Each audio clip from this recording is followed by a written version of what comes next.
બોટાદ જિલ્લાના રાણપુર ખાતે EPF 95 pension ધારક નિવૃત્ત કર્મચારીઓએ પેન્શન વધારો કરવાની માંગ સાથે મામલતદારને આવેદનપત્ર પાઠવ્યું હતું।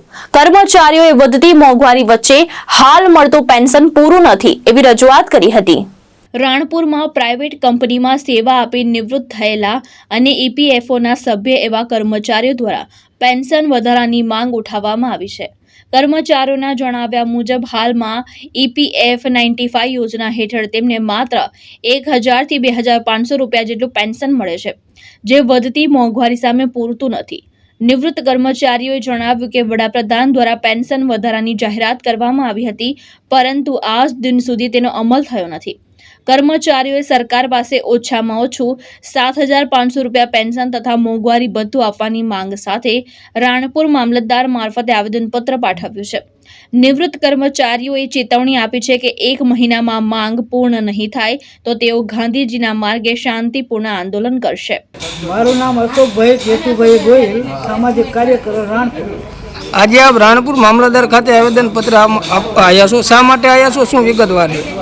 અમારે મામલતદાર કચેરીમાં આવેદનપત્ર આપવાનું કારણ એ જ છે કે અમે નિવૃત્ત કર્મચારીઓને જે હાલમાં પેન્શન આપવામાં આવે છે એ અમારી મશ્કરી સમાન છે, અને હાલમાં જે મોંઘવારી ફાટી નીકળી છે એમાં અમારે કોઈને 1000 રૂપિયા 1500 રૂપિયાની કોઈ વિશ્વાસ નથી। અત્યારે આ મોંઘવારીમાં અમારે અમારા છોકરા પાસે કે કોઈના લાળા જવા પડે છે। અમારે અમારું જીવન સોમાન જીવી નથી શકતા।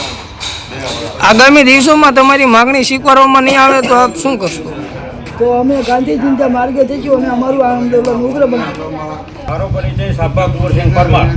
આજે આપ રાણપુર મામલતદાર ખાતે આવેદનપત્ર આપવામાં આવ્યા છો, શા માટે આવ્યા છો? અમે આ રાણપુર ખાતે આ મામલતદાર કચેરીમાં એટલા માટે આવ્યા છીએ કે અમારો ઈપીએફ 95માં જે પેન્શન આવે છે એ કોઈ માણસને 1000 રૂપિયા આવે છે, અને મિનિમમ પેન્શન હજી નથી આવતું માણસને।